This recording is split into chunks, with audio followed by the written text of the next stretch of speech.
इस वीडियो में बात करेंगे जिम्नोस्पर्म्स की। काफी इजी टॉपिक है। जिम्नोस्पर्म्स का रियल मीनिंग हो जाता है नेकेड सीड्स। अब ये नेकेड सीड्स क्या है एग्जैक्टली इसके लिए हमें समझना पड़ेगा फ्लावरिंग प्लांट्स। फ्लावरिंग प्लांट्स जो होते हैं ना, उनमें ऑफ कोर्स फ्लावर होता है। फ्लावर में फीमेल पार्ट्स होते हैं और फीमेल पार्ट्स में ना एक तो होता है ओव्यूल। ओके, ओव्यूल आगे जाके सीड बनता है। पर फ्लावरिंग प्लांट्स में एंजियोस्पर्म्स में ओव्यूल ओवरी के अंदर होती है। If I have to draw it and show you, this would be a tentative structure. ये जो बाहर वाला ड्रॉ किया है मैंने, उसका नाम है ओवरी, और इसके अंदर होता है ओव्यूल। ये जो एक्स मार्क किया है वो ओव्यूल। ये ओव्यूल आगे जाके बनता है सीड, और ओवरी आगे जाके बनता है fruit. Now the idea is कि हमारा जो एंजियोस्पर्म्स है, उसके पास फ्लावर ही नहीं है, तो ओव्यूल तो बनता है पर उसके अंदर ओवरी नहीं होता। एंड बिकॉज ओव्यूल के सराउंडिंग में ओवरी नहीं है, तो सीड के आजू बाजू में फ्रूट भी नहीं बनता। सिंपल। तो यही लॉजिक है जिम्नोस्पर्म्स का, कि ovule will be not enclosed by ovary wall, इसीलिए seeds will not be covered by fruit, they are naked seeds. Simple. That is the idea. Now इसमें ना मीडियम साइज के ट्रीज होते हैं, but there can be tall trees also and medium size का shrubs also. हाँ, like जैसे book में ना एक एग्जाम्पल आया है रेडवुड ट्री का, सिक्विया करके। ये ना दुनिया का one of the tallest tree species है। Grow very very tall. इसके बाद वाला जो पैराग्राफ है ना, वो आपको इस फॉर्मेट में करना है। There are two main plants of gymnosperm, जिसका एग्जाम्पल इन्होंने दिया है। एक का नाम है साइकस, दूसरे का नाम है पाइनस। साइकस के पास होता है टैप रूट, पाइनस के पास भी टैप रूट होता है, पर दोनों में फर्क यहाँ पे उसका पार्टनरशिप, उसका सिम्बायोसिस। सिम्बायोसिस मतलब किसी के साथ वो जो पार्टनरशिप करता है ना, दोनों का फायदा हो, ऐसा वाला पार्टनरशिप, तो उसको सिम्बायोसिस कहते हैं। जैसे साइकस के पास कोरोलॉइड रूट्स है। अब ये कोरोलॉइड रूट्स क्या होते हैं? ये कोरोलॉइड रूट्स ना वो चीजें होती है जिसमें नाइट्रोजन फिक्सिंग साइनोबैक्टीरिया रहते हैं। इससे दोनों का फायदा है। साइनोबैक्टीरिया को फोकट का खाना मिलता है, एंड प्लांट को नाइट्रोजन मिलता है जो उनके ग्रोथ के लिए इंपॉर्टेंट है। पाइनस ने अपने रूट्स के साथ पार्टनरशिप करवाया है फंगाई का। इसे हम कहते हैं माइकोराइजा। इससे प्लांट को मिलने वाला फॉस्फोरस ज्यादा हो जाता है, जो प्लांट के ग्रोथ के लिए इंपॉर्टेंट है। सो साइकस ने नाइट्रोजन के लिए साइनोबैक्टीरिया के साथ पार्टनरशिप किया और बनाया है कोरोलॉइड रूट्स, वेरस पाइनस ने माइकोराइजा बना के फंगस के साथ पार्टनरशिप किया, सिम्बायोटिक रिलेशन बनाया। नेक्स्ट हमारा स्टेम। साइकस के पास अनब्रांच्ड स्ट्रेट ट्रंक है, जैसे नारियल का पेड़ होता है सिंगल ट्रंक वाला। बट पाइनस के पास ब्रांच्ड है, वो स्प्रेडिंग सिस्टम है, जैसे लेट्स से मैंगो का। ठीक है ना। यहाँ पे ना उन्होंने सेड्रस भी एग्जाम्पल में दिया है कि सेड्रस और पाइनस दोनों ब्रांच्ड वाले लीव्स। ये प्लांट्स ना एक्चुअली कठिन परिस्थितियों में जीते हैं।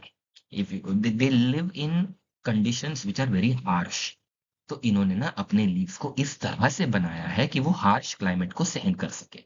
जैसे साइकस के पास पिन्नेटली कंपाउंड लीव्स है, pinnately compound leaves, vera spinous के पास नीडल लाइक लीव्स है।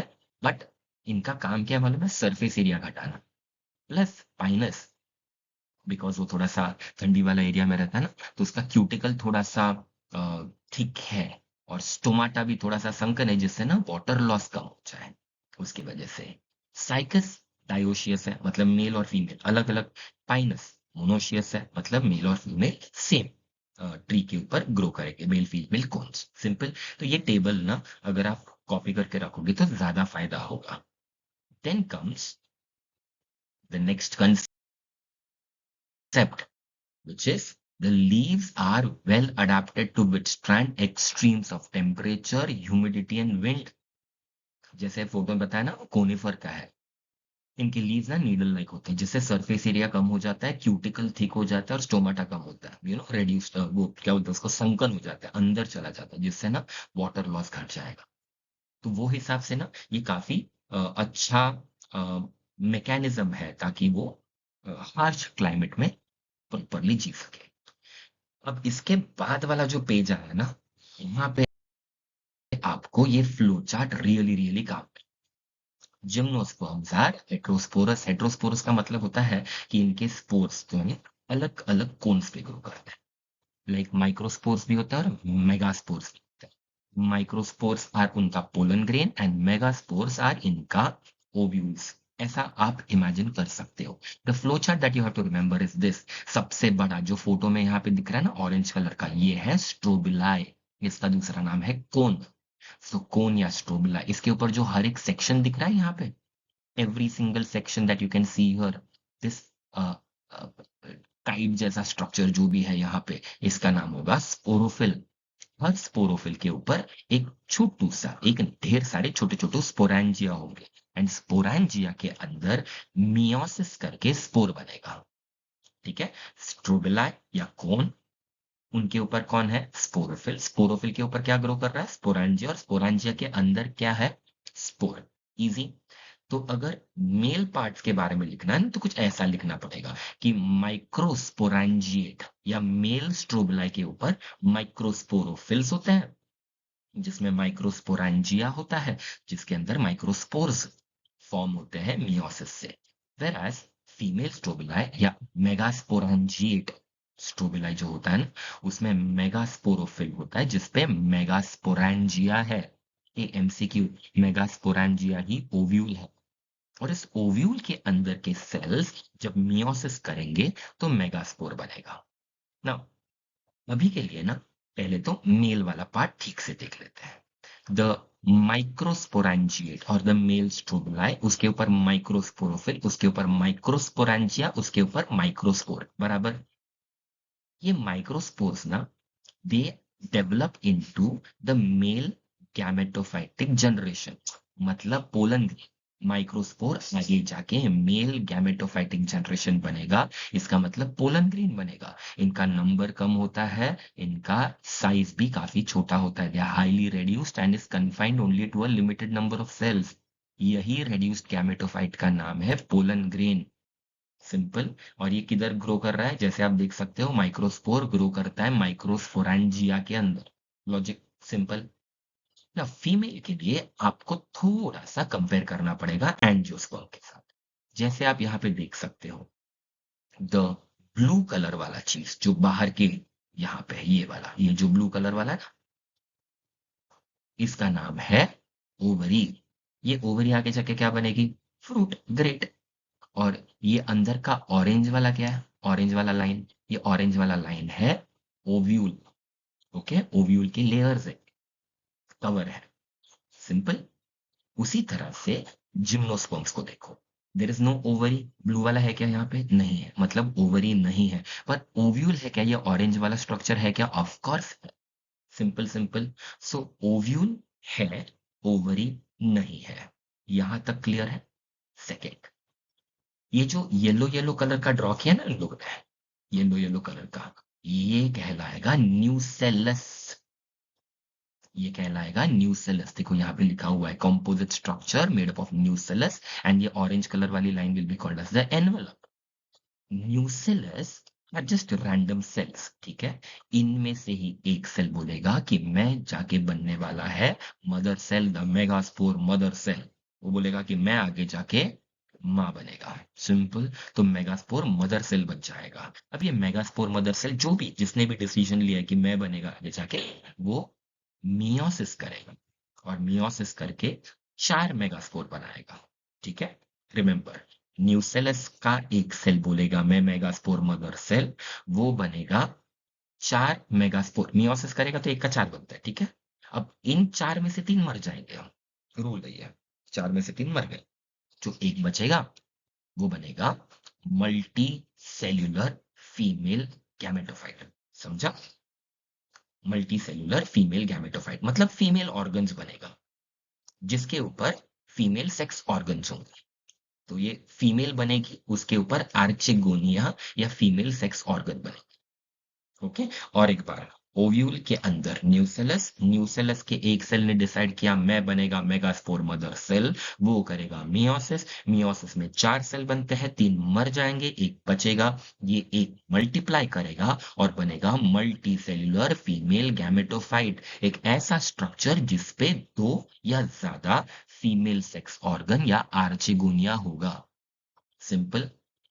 यही फीमेल गैमेटोफाइट जो है ना, मल्टी सेल्यूलर फीमेल गैमेटोफाइट, ये मेगास्पोरेंजियम में वेट करेगा।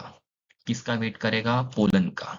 तो स्टोरी कुछ ऐसे होने वाला है कि मेल और फीमेल गैमेटोफाइट मतलब पोलन ग्रेन, और ये जो पिछले वाले स्लाइड में हमने देखा ना वो वाला, वो अम, अपना पेरेंट प्लांट को नहीं छोड़ेगा, जब तक है तब तक उसके ऊपर ही वो इंडिपेंडेंट एग्जिस्टेंस नहीं रखेगा, पेरेंट प्लांट पे डिपेंडेंट रहेगा। सही समय आने पे पोलन ग्रेन हवा में रिलीज हो जाएंगे, हवा से वो आएंगे इन कांटेक्ट विथ ओव्यूल जो मेगास्पोरोफिल पे है, बराबर ना, और जाएगा नीचे एक पोलन ट्यूब। अब इस पोलन ट्यूब में पोलन ग्रेन क्या भेज रहा है मालूम है? Male gametes. और ये मेल गैमीट्स किधर जा रहा है? आर्चेगोनिया। सिंपल। और जब ये आर्चेगोनिया के पास जाएगा ना, तो अपने मेल गैमीट्स को रिलीज करेगा। फिर एक बार, हमने देखा मेल गैमिट का फॉर्मेशन, हमने देखा फीमेल गैमिट का फॉर्मेशन, दोनों किधर है? पेरेंट प्लांट के ऊपर है, उनका कोई इंडिपेंडेंट अस्तित्व नहीं है, there is no independent free living existence, they will be retained on the sporophyte within the sporangia. Simple.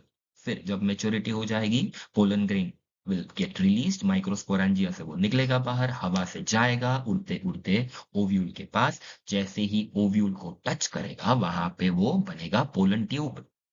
Pollen tube mail gametes को लेके आएगा आर्चेगोनिया के पास, आर्चेगोनिया मतलब फीमेल सेक्स ऑर्गन, और वहां पे उसका गैमीट्स, मेल गैमीट्स को रिलीज करेगा, डिस्चार्ज करेगा near the mouth of the archegonium. और जैसे ही मेल गैमीट फीमेल गैमीट के साथ फ्यूज करेगा तो क्या हो जाएगा? फर्टिलाइजेशन, और जाइगोट बनेगा, बराबर ना। एंड जाइगोट बनेगा एम्ब्रियो, ओव्यूल बनेगा सीड। ये समझा? समझा? जाइगोट मतलब मेल और फीमेल गैमेट का फर्टिलाइजेशन से जो बना वो बनेगा एम्ब्रियो, और जो बचा कुचा न्यूसेलस वो कवर था उसका क्या बनेगा? Seed. MCQ, seeds are not covered, क्योंकि ओवरी नहीं है ना, इस वजह से। Simple simple. इतना है अपना gymnosperms. Have a look, next video में हम बात करेंगे टेरिडोफाइटा की। कोई डाउट रहेगा? Let me know. सी या, टेक केयर।